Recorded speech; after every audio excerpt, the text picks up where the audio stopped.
Pihak kepolisian menggelar rekonstruksi kasus pembunuhan disertai mutilasi Uswatun Hasanah, 30,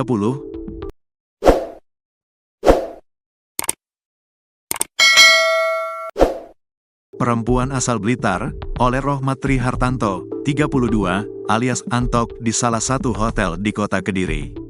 Rekonstruksi dilakukan pada Kamis, tanggal 27 Februari tahun 2025, di 3 lokasi berbeda, yakni sebuah restoran dekat hotel, hotel di kawasan Semampir, kota Kediri, serta minimarket di wilayah kota Kediri, tempat tersangka membeli pisau buah yang digunakan untuk memutilasi korban. Sebanyak 120 adegan diperagakan dalam rekonstruksi ini.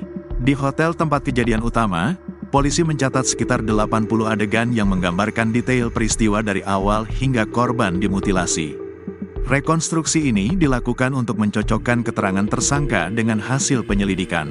Kasubdit 3 Jatanras Polda Jatim, AKBP Arbaridi Jumhur, mengatakan, rekonstruksi ini penting untuk memperjelas kronologi kejadian.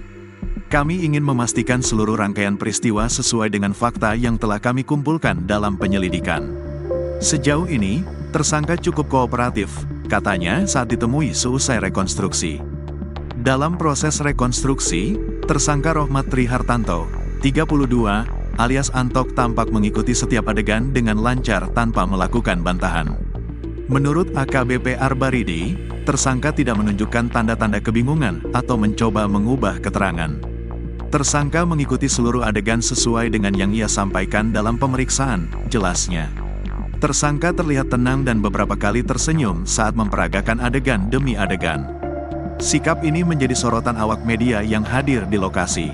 Rekonstruksi yang dimulai sejak pukul 9 waktu Indonesia Barat ini berlangsung berjam-jam dan mendapat pengawalan ketat dari pihak kepolisian.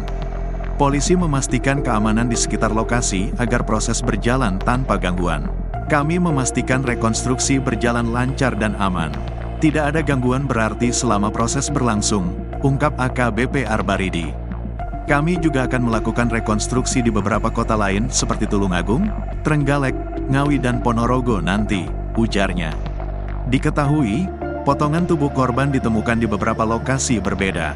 Badan korban ditemukan pertama kali di dalam koper merah di Ngawi, kemudian kepala korban ditemukan di Trenggalek, dan kaki korban di Ponorogo, sementara lokasi pembunuhan dan mutilasi berada di Kediri.